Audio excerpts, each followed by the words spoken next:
This happened last fall when I was staying in a small town in northern Pennsylvania for work. I do commercial refrigeration repair, and at the time I was driving to different grocery stores and restaurants in smaller towns because our company was short on people. The town I was sent to was the kind of place where everything shut down early, and there were more empty buildings than open ones. I was supposed to be there for 3 nights while I worked on the walk-in freezers at an older family-owned supermarket. My company booked me a motel on the edge of town because it was the only place nearby with vacancy. I got there a little after 7 p.m. on a Thursday. The motel was one of those single-floor places where all the room doors faced the parking lot. It had maybe 12 rooms total, and only 4 or 5 cars in the lot. The office smelled like old coffee and bleach. The woman at the desk was probably in her 60s. She was friendly, but there was something distracted about her. She kept glancing past me toward the parking lot while I was checking in. When she handed me the key, she told me if anyone knocked on my door at night, not to answer it unless it was her or the owner, and she said if I heard anything weird outside, to call the office and not get involved. She said it in a casual voice, like it was normal advice, but it caught me off guard. I asked if that was because the area was bad, and she just said there were some drifters around sometimes, and they liked to ask guests for money. I remember thinking it was a strange thing to say to someone who had just arrived, but I was tired and didn't really care. My room was near the far end, second to last. Inside, it was clean enough, but it was kind of old. I noticed cigarette burns in the dresser, and the carpet had dark spots. I brought my bag in, grabbed food at the gas station down the road, and came back around 8. While I was walking to my room, I noticed a man sitting in an older dark green pickup truck 2 spaces away from mine. The truck was running, but the headlights were off. I couldn't see his face clearly because of how dark it was, but I remember he didn't look at me like a normal person would when someone walks by. He just sat perfectly still with both hands on the wheel. I assumed he was waiting for someone. I went inside and spent the next hour eating and watching random stuff on my phone. Around 10:30, I took a shower and got into bed. Maybe 20 minutes later, I heard footsteps outside my room. That didn't bother me at first because other people were staying there. Then the footsteps stopped right outside my door. I waited for someone to unlock it or knock on the room next to mine, but nothing happened. After maybe 15 seconds, the steps moved on. A minute later, I heard them again, slowly coming back the other direction and stopping outside my door a second time. Still no knock, just silence. And then the footsteps walked away again. I got up and looked through the peephole, but I couldn't see anyone. It was probably just someone drunk or confused about which room was theirs. A little after 11, I was half asleep when someone knocked on the door. I stayed still and waited. Then the person knocked again, the same exact way. I got up quietly and looked through the peephole again. There was nobody there. That made my stomach drop a little. The parking lot lights were dim, but the walkway in front of the rooms was empty. I stood there for a while, then locked the deadbolt again, even though it was already locked. I was about to get back into bed when I noticed the curtain near the window had shifted slightly.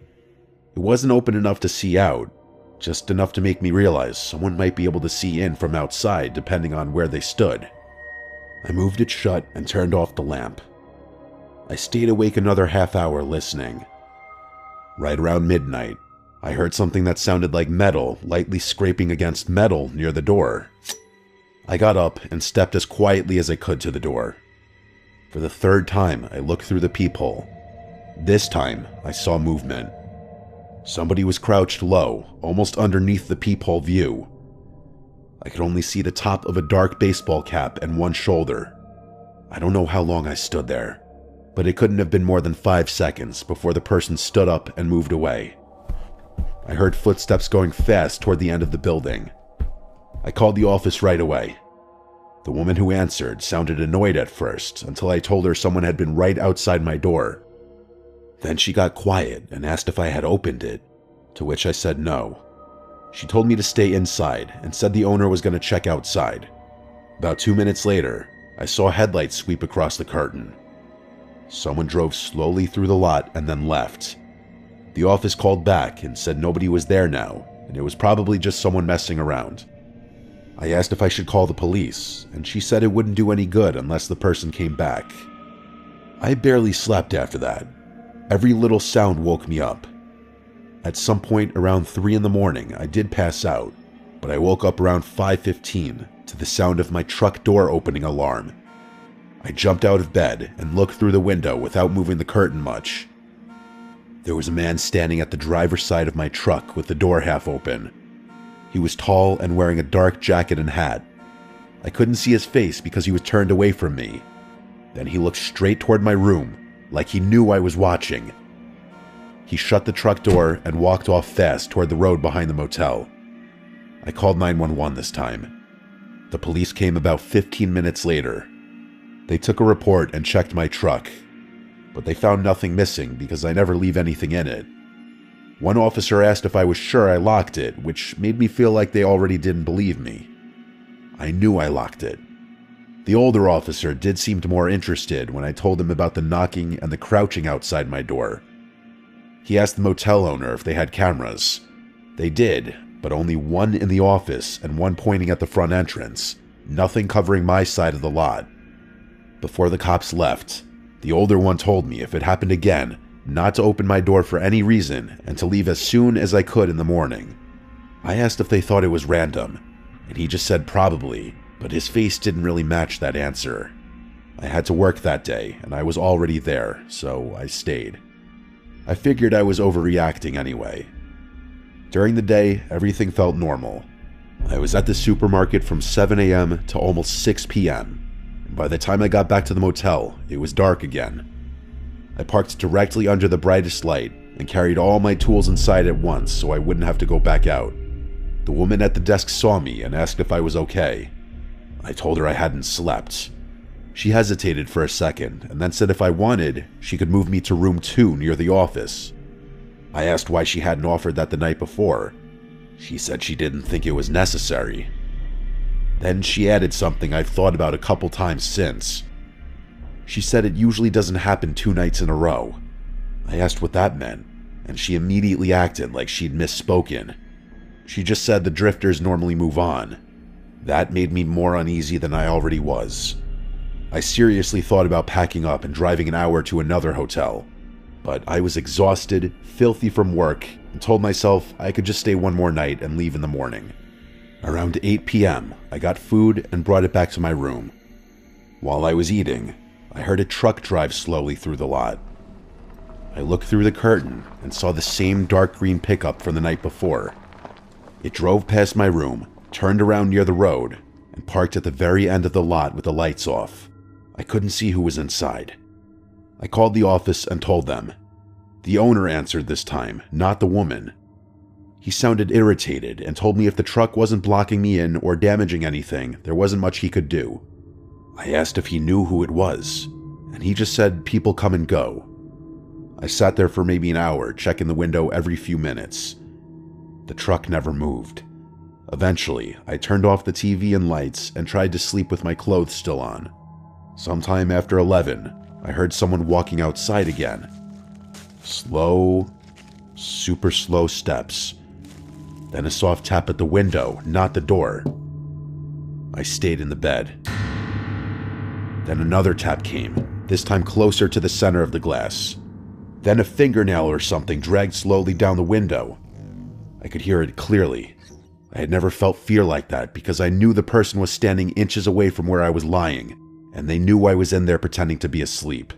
I grabbed my phone and started dialing 911, but before I hit call, I heard the bathroom window rattle. It was a tiny frosted window above the toilet. Then I heard something even worse.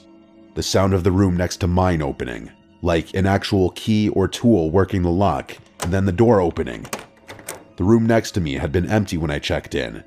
I knew that because I had looked through the crack in the curtains the night before and never saw a car or lights there. I got out of bed and crouched near the wall that connected our rooms. I heard movement next door. Not the heavy footsteps of somebody checking into a room. More like somebody trying not to make a sound. I called 911 and whispered everything as quietly as I could. The dispatcher kept telling me to stay on the line.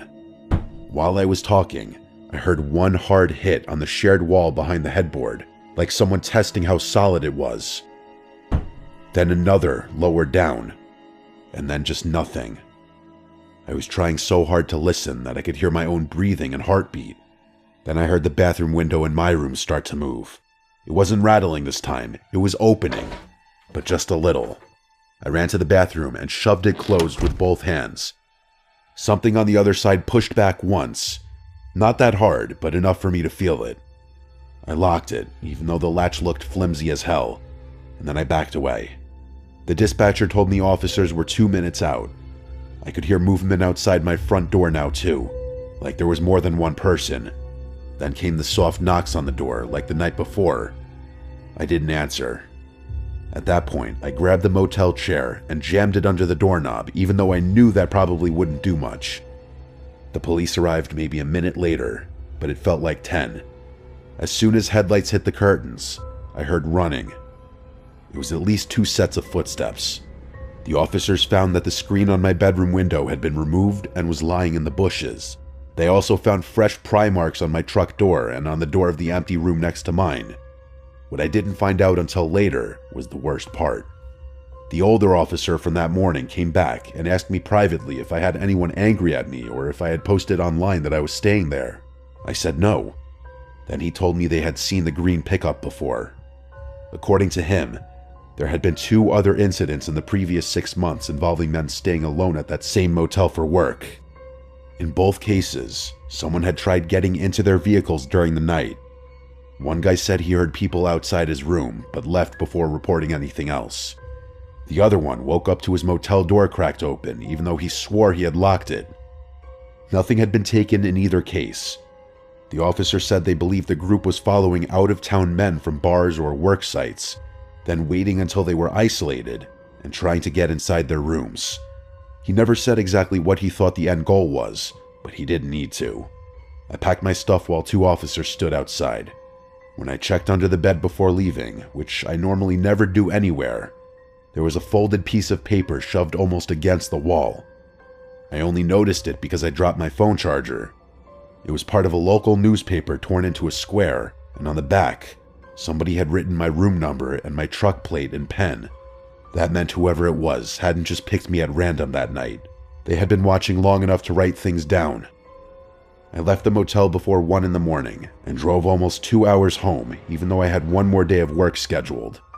My company sent someone else the next week, and I found out later he stayed in a different town. Besides my recounting of this story just now, I really tried to just put this experience behind me.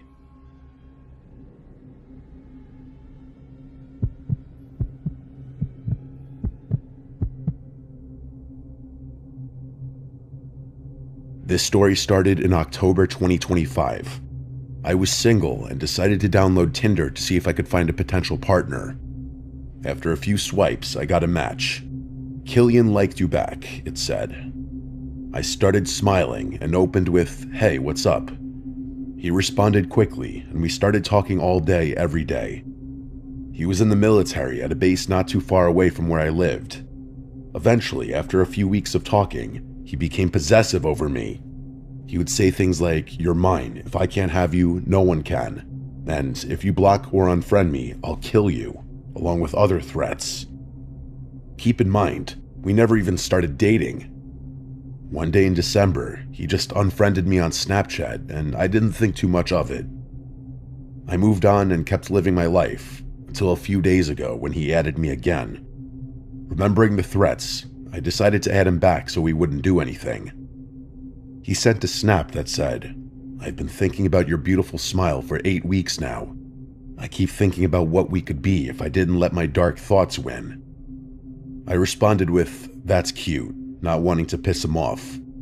We started talking again, and I responded mostly out of fear over what he might do if I didn't.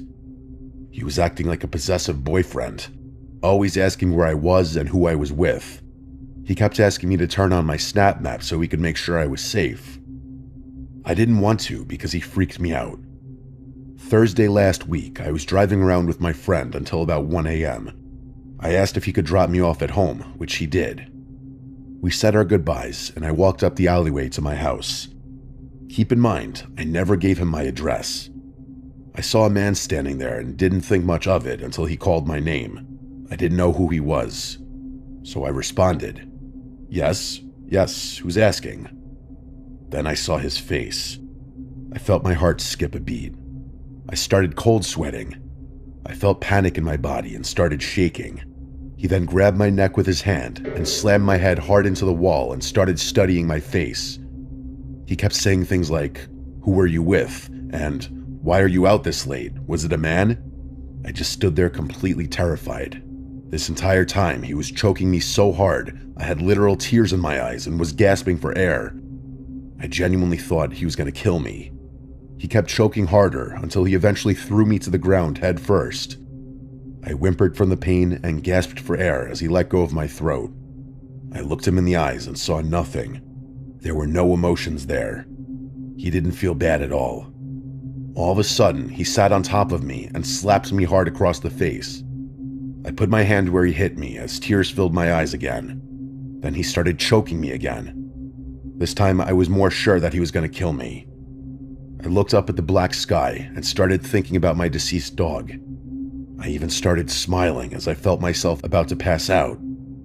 Then he suddenly let go of my throat. He said, "Fuck, I have to go. The last bus is leaving in 3 minutes." Then he ran away while I lay on the cold, wet ground trying to catch my breath. I was in shock and didn't know what to do. I decided to call my best friend and try to tell him what happened, but I couldn't talk. My vocal cords had been choked so badly I couldn't make a sound. My best friend only heard strange noises and said he was on his way. When I got to my friend's house, I fell asleep on the couch within 3 minutes because I was exhausted. While I was sleeping, my friend called the police and told them the situation. The next day, my friend drove me to the police station to give my statement, and I did. After I had been questioned, the police decided my life was in too much danger to just let me go without protection. I was given an alarm device, a tracking device with multiple buttons that would immediately alert the police of my location so they could save me, because we all knew he would come back. 3 days ago, I was followed by a friend of Killian. If the plan hadn't been for me to be picked up by a friend nearby, I don't think I would be here to tell this story. The police told me Killian's intention was to kill me, so if he had his own car or if there had been a later bus, I would probably be dead. Every time I leave the house or go outside, I fear he's watching, which he's told me he'll always be. One day I might not see him coming, and he might be waiting in that dark alleyway again, and I might not trigger the alarm fast enough. I'm not safe, and I just wanted to share this story in case I do end up getting killed. Be careful, everyone. I never even gave him my info to find me.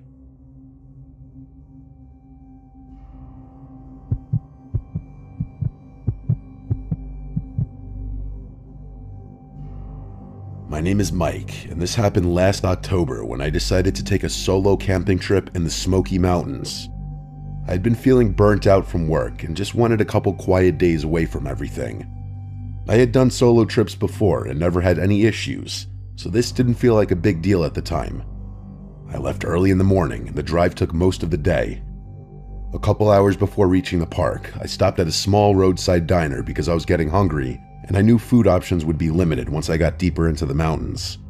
The place was pretty empty, just a few older people drinking coffee and a waitress who looked like she'd been working there forever. I sat at the counter and ordered a burger and fries. While I was eating, I noticed a man sitting a few stools down from me. He wasn't doing anything strange exactly, but he kept glancing in my direction without really turning his head.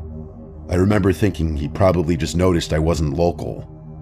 At one point, he asked where I was headed, and I told him I was going camping up in the mountains. He just nodded and said to be careful out there. I asked what he meant, and he just shrugged and said it gets real quiet out there at night.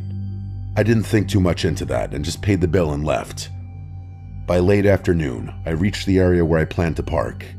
It was just a dirt pull-off near a trailhead with no other cars around. That should have maybe been my first sign to pick somewhere else, but I liked the idea of being alone. I grabbed my backpack and gear and started hiking in. The trail wasn't too hard, but it took longer than I expected, and I started realizing I was going to be setting up camp close to dark. I eventually found a small clearing that looked good enough. It was flat and had enough space for my tent and a small fire. I rushed to get everything set up before it got too dark. By the time I finished setting up the tent, the light was already fading and the woods were getting that gray color they get right before night. I gathered some sticks and got a small fire going. Sitting by that fire actually felt nice at first. I made some s'mores and just listened to the normal sounds you'd expect in the woods, like bugs and wind through the trees. After maybe half an hour, I heard something that didn't match the other sounds. It was the sound of footsteps on leaves. Surely human footsteps. I looked up and saw a man standing maybe 30 or 40 feet away between the trees. He was standing there just facing me. I couldn't see his face clearly because of the low light, but I could tell he was watching me. I called out, asking if he was all right. He stepped a little closer into the edge of the firelight and said hello. Just that one word, nothing else. I asked if he was camping nearby, and he deflected my question with another question, asking if I was out there alone. That question made my stomach drop a little. I hesitated before answering, and then told him no, that my friends were meeting me soon. That was a complete lie. I hadn't brought anything to defend myself, and I figured sounding like I wasn't alone was the smartest move I had. He just nodded slowly, like he accepted that answer. Then he turned around and started walking back into the woods without another word. I watched him the whole time. As he got farther away, he started blending into the darkness between the trees. Right before he disappeared completely, he stopped and turned back toward my fire. He just stood there again, facing me. I got the feeling he didn't think I could still see him, but I could barely make out his outline. He stood there for what felt like several minutes. I didn't want him to know I was watching, so I pretended to look down at my phone. My whole body felt tense, and I didn't feel safe going into my tent while he was still out there. Eventually, I looked back up, and he was gone.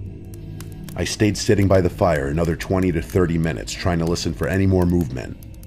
I didn't hear anything else, but I didn't feel relaxed anymore. I finally put the fire out and got into my tent.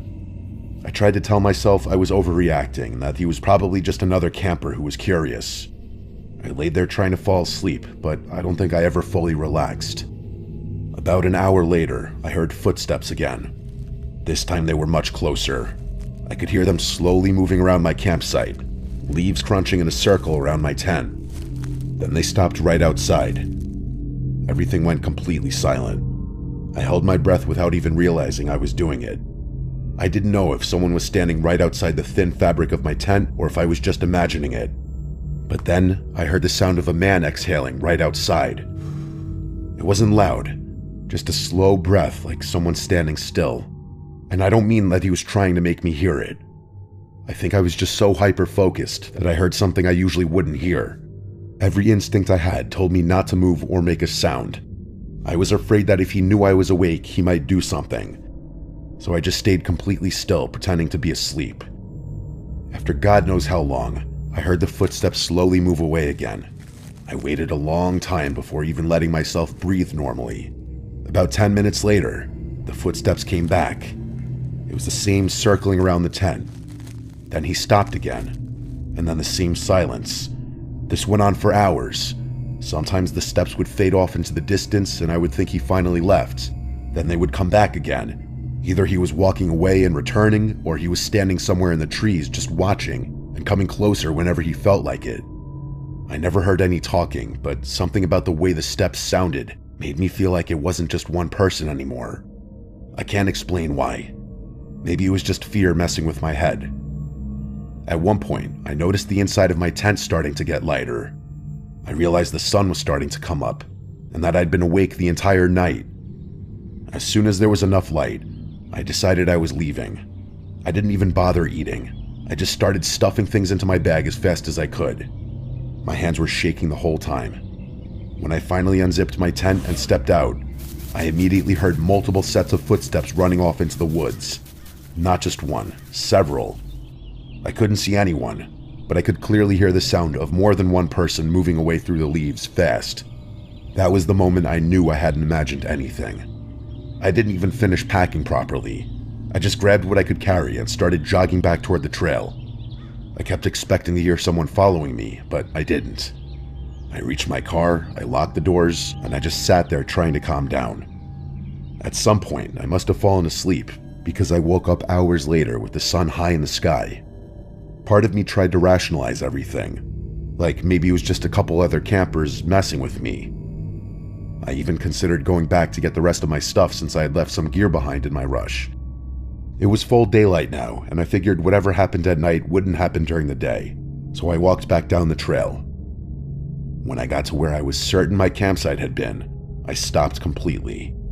My tent was gone. My sleeping bag was gone. The small cooking supplies I left were gone.